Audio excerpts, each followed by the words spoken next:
ดีป่าลุงมัดเข่าไงมัดเข่า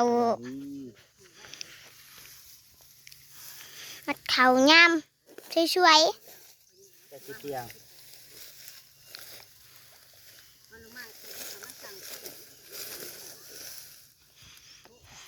มัดเข่าน้องให้หน้า1 2มันจะถ่ายนี่แหละเฮ็ดให้เนาะมัดเข่านี้พะหยุวันเห็ดเปียกอำยอด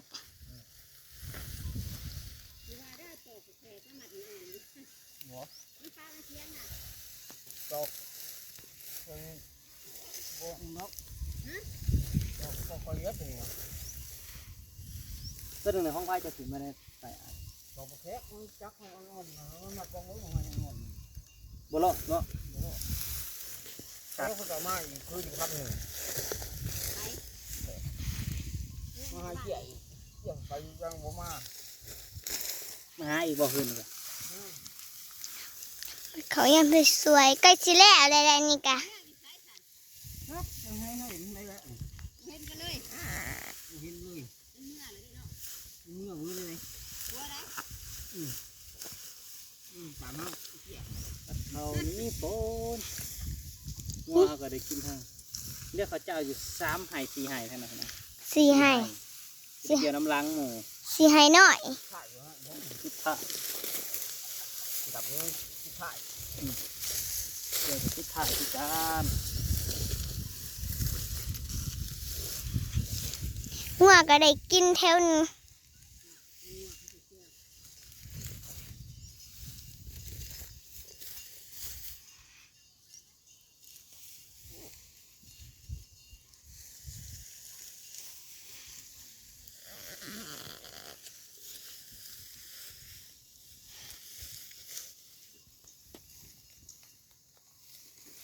หมักตากไว้จัก1 ชั่วโมงก็ยังดีให้มันแห้งมันแห้งเอาไปกองเพิ่งผ่ามันก็บางๆอยู่นะแนมเห็นมันแก่งผ่าวันมันติดแล้วเลยบางๆระยะนี้บางจิกหน่อยแดดก็ออกได้เลยว่าเด้อมันบ่ได้บ้างมันสิซุกสิโผล่ไผกินน่ะต้มๆนั่นแหละคือเอาไปกองให้มันเน่าหั่นบ่อันนี้ว่าเฮาสิหื้อแล้วเฮาก็ไปกองใส่กองใหญ่เลยแล้วก็จบบ่ต้องยังหมักมากเดี๋ยวไว้ฟังไว้ให้อยู่มันเกี่ยวเร็ววุดไว้ให้อยู่นั่งนะนี่เขาทำให้นี่ค่ะทุกเลย ชิปัดน้ำบ่พอดันเนี่ยมันพวกกันที่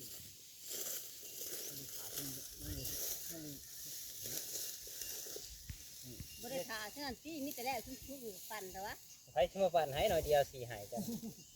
ใครจะมาปั่นให้4 ไห่จ้ะเท่าไหร่ตัวมันนี่นะยังน่ะตัวได้ถ่าเลยน้อย2 ไห่กับข้าวเจ้าจะได้ผ้าหน่อยเลยเขาก็เบิกมาแล้วบ่ก็ได้ว่าเกี่ยวบ่เขาทุกนี่ปั่นหมดแล้วแต่ยังอีก2 ไห่ที่น้ำมันสิสุกเลยนะเกี่ยวกะมันนำของมอสนอกผมก็ได้เกี่ยวเดี๋ยว2 3 ไห่ใครจะมาปั่นจ้ะผัดเอาติมึงบ่สิผัดบ่ได้หน้า3 ไห่จ้ะก็แหลดมาขนาดเขากับพ่อ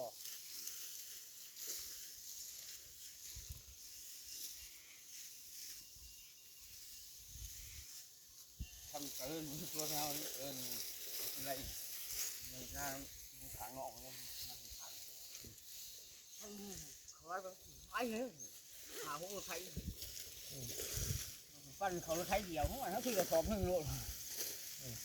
มันจะยิงเปียกบ่หัวบ้านเยอะมันง่ายอยู่ทุกไปนั่งหนักเลยโอ้ว่ามือเบิ่งเนาะ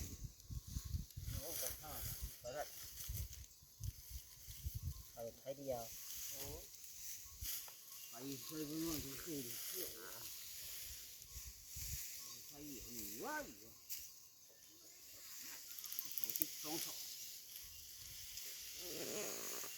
ดท้ายเยอะที่12ศอกเจย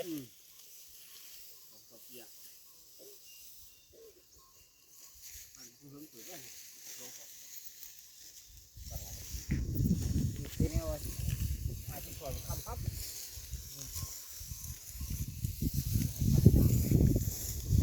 คิดแขวมันบ่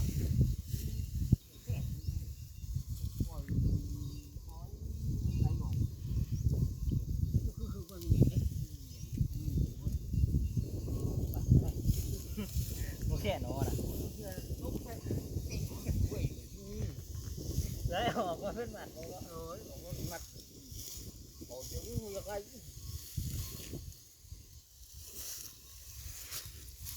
สียงมันจะได้บ่ แล้วไว้จัก1 ชั่วโมง เครื่องปั่นเบียดครับมันเป็นอันปั่นตรงเนาะเขาไม่ได้ลุ่มจักแล้วมันมีตรงจักก็จะลิ้นปูมที่จักตัวเดียวแล้วไล่ที่จักโอ้โหตรงนี้ก็จะอย่างเงี้ยก็จะทั้งท้องหวานจะบอกว่าซ้ำ ไม่ได้ใส่กระสอบสิ แล้วมันใส่ทั้งเลยงัดทั้งออกท้องทบใส่ทั้งอะไรไม่ได้ทบบอกว่า3 ทั้งบ่ นั่นน่ะแล้วเขาปลูกเขาปลูกแนวน่ะบ่เข้าไม้น่ะไม่ใช่ใส่กระชังได้ มันเนี่ยทำให้มันได้วุ้ดิทั้งมันหลายทั้งทั้งโค้งตัวสมมติหาหุบกับฟ้าทั้งได้ทั้ง ไล่เห็นไหม ร้อยทั้งตัว6 ทั้งบ่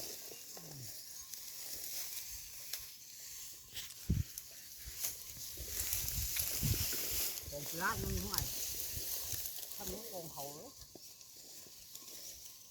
มือฟันเขาในข้าวของได้ในข้าวของกันบ่อ้าวเริ่มโกงไว้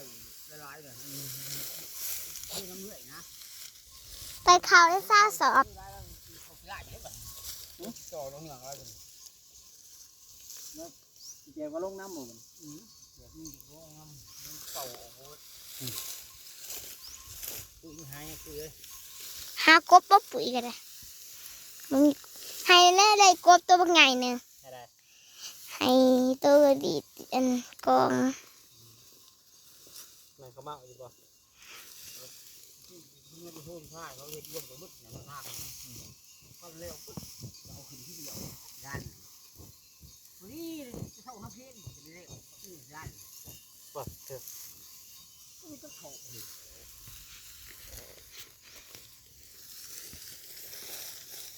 โอ้โห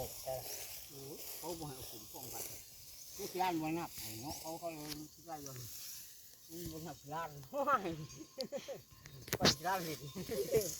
เบิ้งว่าเจอมีพวกนี้ครับ น่าจะบ่ ทุกท่านก็กันว่าย่างไว้เยอะท่านบอกว่าเกี่ยวกับว่าคือพวกมันมีคุณก็บริวารเจ้าพาเอาใช้ที่เดียวเลยด้านด้านเลยด้านมัดวัดเขาครับ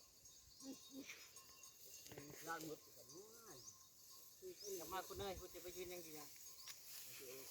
ก็มัดเขาในที่นอนจะได้แล้วเขาหักเลือดอยู่กลางโอ้ไม่บดกลางได้จักรอดบ่ได้จักรอดซอฟเขาเนาะเรา300 400ก็เชื่อเครื่องที่มันจะตาย3 เที่ยว3 4 เที่ยวง่ายบ่อนมันใหญ่พ่นอ่ะใหญ่ยับไปยับเข่าบ่ยับออกผมไล่ยังกับของเขางับไปได้งับน้ำเลื่อยกีฬาจะยิ้วกับปั้นน้ำไปเรื่อยบ่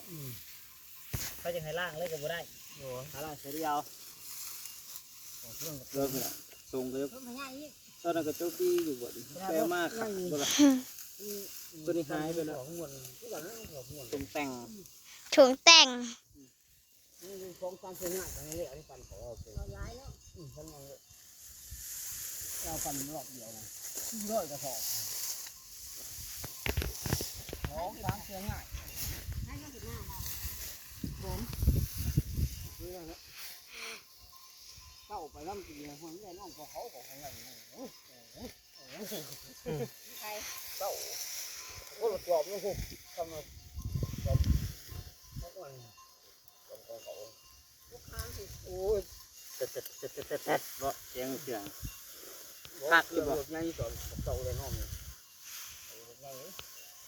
ได้ผักรถที่สัก พัก ไปผักตัวหนึ่งตี เขาทำเสื้อง่ายกันเลย ผักรถมันก็ตายแล้วรถเนาะ นี่เขาทำนะเขาหันกับเขาเพื่อย กล้องเพื่อนโมเมนทำภูเขาปกติเถอะ ก้อนแต่เพื่อนนี่มันหัวเขาเพื่อนตัวเพื่อนนี่เปลี่ยนไปทั้งนั้นกับนี้ย่างมาเรื่องหน่อยกับที่น้องเรียนเที่ยว ก็อย่างสู้ขึ้นเปลี่ยนเพื่อนแน่บุคันมากกันที่ทับกันรถ ตั้งผมก็พร้อมอยู่นะบ่เห็น ที่ทับรถปั่นละติ ต้มเครื่องสีหัดบดปั่น มันเขาลาย กันมาเนาะร่ำไรเขาไว้เขาเป็นขึ้นพระพรเยี่ยมนั่นน่ะแล้วก็เห็นรถคนเจี๊ยบเชื่อใจคุณทองมันได้คุณทองนี่พอควันมันได้ห่อนเลยเครื่องอะไรก็ไปใส่ไฟใหม่เยอะ ได้ดับบ่ มาหดเลยดับ ไปต่ออีก ง่ายเครื่องไม่โอ้ยเครื่อง เขาบริยาย เขาเนาะสีเขาเลยหน้าเขาม้วนเขาม้วนกับเลื่อย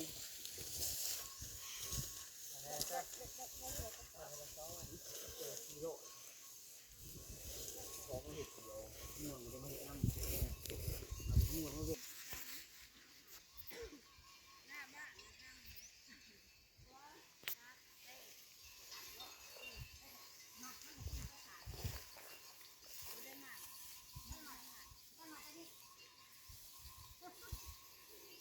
ต้องบริหารผสม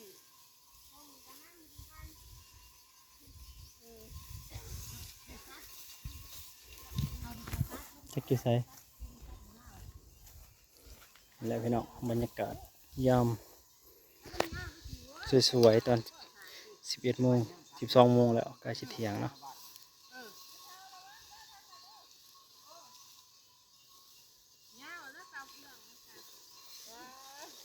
พอกันใหม่เด้อพี่น้องขอบคุณเวลาที่มารับชมเนาะ